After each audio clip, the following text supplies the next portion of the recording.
नमस्कार दोस्तों, एक बार फिर गढ़वाल व्रत मंडल के अध्यक्ष होने के नाते मैं आप सब लोगों के सामने मंडल से संबंधित कुछ बातों और जानकारी को रखना चाहूँगा, जो कि आपका अधिकार भी है और मंडल के बारे में जानने के लिए हर किसी का प्रयास भी रहता है कि मंडल क्या कर रहा है, किस तरह की उसकी गतिविधियाँ चल रही हैं। तो और इसी बहाने हम लोग भी आपसे गुफ्तगू कर लेते हैं और अपनी बात रख पाते हैं। तो दोस्तों, अभी जैसा कि आप सभी लोगों को पता है कि रामलीला का दौर शुरू हो चुका है और रामलीला के बारे में जानकारी के लिए सब लोग उत्सुक होंगे कि गढ़वाल व्रत मंडल, जो कि पिछले विगत 38 सालों से रामलीला का मंचन निषाद गार्डन क्षेत्र में करते आ रहा है, इस बार गढ़वाल व्रत मंडल क्या करने जा रहा है। तो उन्हीं सब चीज़ों के बारे में मैं आप सब लोगों के सामने जानकारी साझा करना चाहता हूँ कि जैसा कि आप सभी लोगों को पता है कि पैंडेमिक का दौर चल रहा है और रामलीला के मंचन पे काफ़ी समय से 2 साल से अंकुश लगा हुआ है कि बहुत सारी गाइडलाइंस हैं, कोविड पैंडेमिक की डायरेक्शंस हैं, जिसकी वजह से रामलीला जो उससे पहले के सालों में 2 साल से पहले होती थी, उस तरह का थोड़ा सा उसके अंदर व्यवधान आया है। व्यवधान इसलिए कहूँगा, मगर हाँ, वो पैंडेमिक है तो उसमें सरकार भी थोड़ा विवश हो जाती है चीज़ों के लिए कि भाई खुले तौर पे जिस तरह से हम रामलीला का मंचन पहले से देखते आ रहे हैं उस तरह का नहीं हो पा रहा। उसके लिए थोड़ा सा हम लोगों को भी संभल के चलना पड़ेगा। आप सभी लोगों के सामने मैं एक जानकारी साझा करना चाह रहा हूँ। अभी गढ़वाल व्रत मंडल की एक बैठक हुई, आम सभा बैठक, उसमें मंडल पदाधिकारियों को एक अधिकार दिया गया कि जिस तरह के कोविड की पैंडेमिक चल रही है और उसके दौरान किस तरह से रामलीला का मंचन होगा, उनको सारे के सारी चीज़ों को ध्यान में रखते हुए, क्योंकि हम अपने लोगों का या पात्रों का जीवन भी संकट में नहीं डाल सकते, इसलिए बहुत सारी चीज़ों को देखना पड़ेगा, जिसके अंदर कोविड के जो नॉर्म्स हैं वो किस तरह से, गवर्नमेंट की गाइडलाइन किस तरह से आती हैं, डायरेक्शंस जो होती हैं उनको फॉलो भी करना पड़ता है, क्योंकि अदरवाइज वो एक ऑफेंस भी होता है। तो उन सारी चीज़ों को देखते हुए गढ़वाल व्रत मंडल की वर्तमान कार्यकारिणी ने इस बारी बहुत सारी चीज़ों को देखते हुए, अभी हम किसी निष्कर्ष पे तो नहीं पहुंचे, हाँ, मगर हमने ऑप्शन सारे खुले रखे हैं कि वेट एंड वॉच वाली स्थिति में कि किस तरह से रामलीला होनी चाहिए, उसके बारे में किस तरह की गाइडलाइन आएंगी तो हमें ये करना है, ए प्लान, बी प्लान, सी प्लान जो भी है। उसी तरह से हनुमान वाटिका भी एक ऑप्शन है, कम्युनिटी सेंटर भी एक ऑप्शन है, साथ साथ आपका सिद्धार्थ इंटरनेशनल भी एक ऑप्शन है।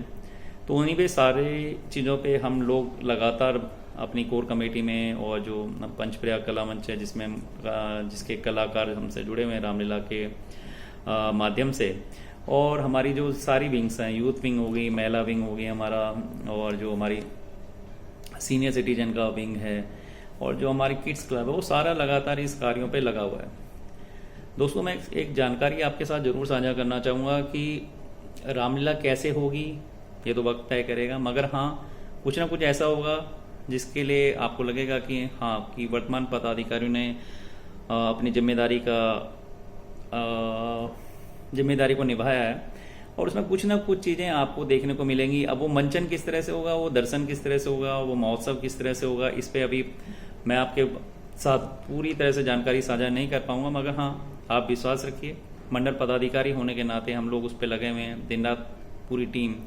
जो युवा टीम मेरे साथ जुड़ी हुई है, वो लगी हुई है। बैठकों के दौर चल रहे हैं, कोर कमेटी लगातार उस पर नज़र बनाए हुए बैठी हुई है। और अभी जैसे हम कह रहे थे, गवर्नमेंट नॉर्म्स और जो किस तरह से आते हैं, अभी जिस तरह की जानकारी आ रही है उसके हिसाब से मोस्ट प्रोबेबली 25 सितंबर तक थोड़ी क्लैरिटी आ जाएगी कि रामलीला किस तरह से हो सकती है।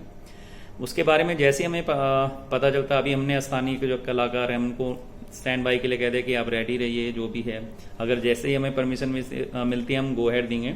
इसलिए अभी हमने चंदा काटना भी शुरू नहीं किया कि अगर नहीं कर पाए, या गवर्नमेंट की गाइडलाइन कुछ इस तरह की होती है कि भाई उसमें लिमिटेशंस हो जाती हैं कि भाई आप 50 या 100 लोगों से ज़्यादा को नहीं बुला सकते, तो उस केस में हमें देखना पड़ेगा कि हमें क्या करना है और किस तरह का वो स्वरूप होगा। ये तो क्लियर है कि हम, हाँ, 10 दिन के ऑप्शन पे अभी नहीं जाना चाहेंगे, क्योंकि 10 दिन का पीरियड बहुत लंबा हो जाता है, उसके अंदर लीगलिटी भी बहुत ज़्यादा है, और साथ में अभी कुछ तरह की डायरेक्शंस और गाइडलाइन अभी आई नहीं है।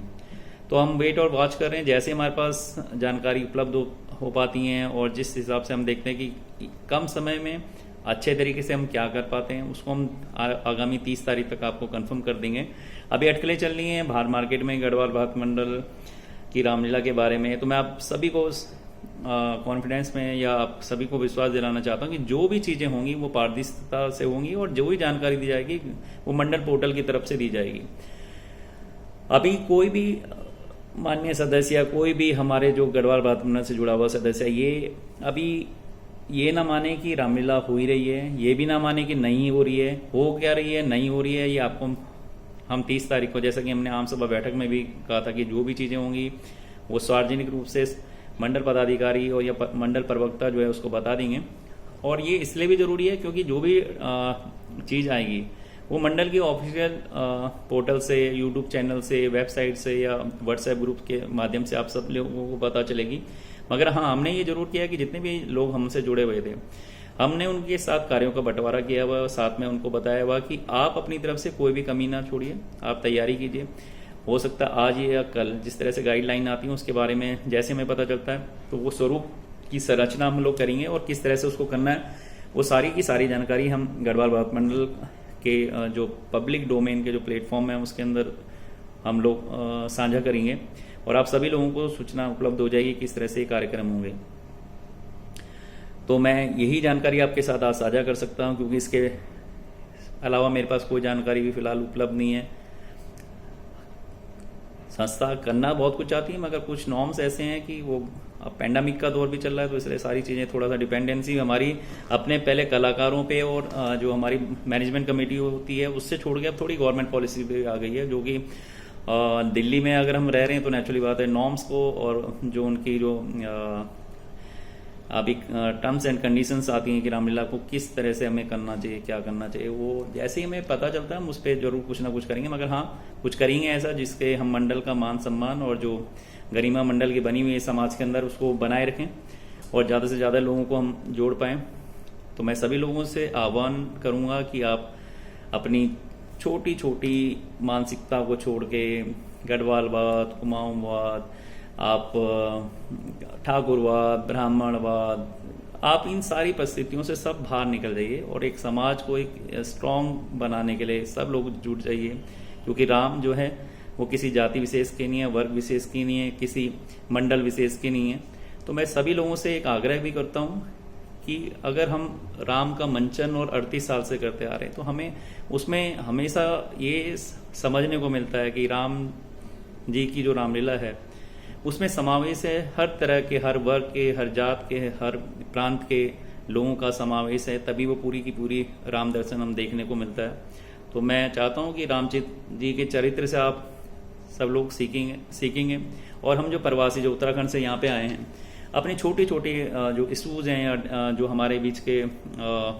किसी तरह के डिस्प्यूट हैं उन सबको भुलाकर एक सार्वजनिक हित में, एक संगठनात्मक हित में आप अपने उत्तराखंड का नाम रोशन करेंगे, उत्तराखंड का मान बढ़ाएंगे। क्योंकि अल्टीमेटली कोई भी चीज़ पब्लिक डोमेन में जाती है तो लोग सभी के दिमाग में जाता है कि ये उत्तराखंड के लोग हैं। उनको नहीं मतलब कि आप कौन से मंडल से हैं, आप कौन से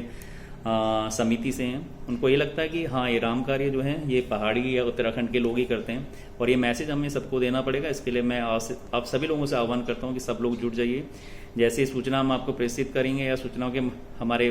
प्लेटफॉर्म या डोमेन के माध्यम से आपके पास आएगी, हम आप सभी लोगों के सामने किसी ना किसी तरह का सहयोग लेने आएंगे। वो आर्थिक रूप से भी होता है, सामाजिक रूप से भी होता है,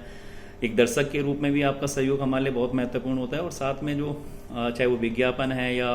कलाकार के रूप में जो भी है, जिस भी तरह का सहयोग कोई भी अगर देना चाहता है वो हमारे मंडल को संपर्क कर सकता है। तो हम 30 तारीख को एक सार्वजनिक सूचना आप सभी लोगों के पास भेजेंगे जिससे जो पूरा का पूरा जो किस तरह से कार्यक्रम इस साल की रामलीला 2021 का मंचन होगा या दर्शन होगा, महोत्सव होगा, अब इसके बारे में मैं ज़्यादा जानकारी आप लोगों के साथ साझा नहीं कर सकता। मगर हाँ, हम सारे के सारी चीज़ों पे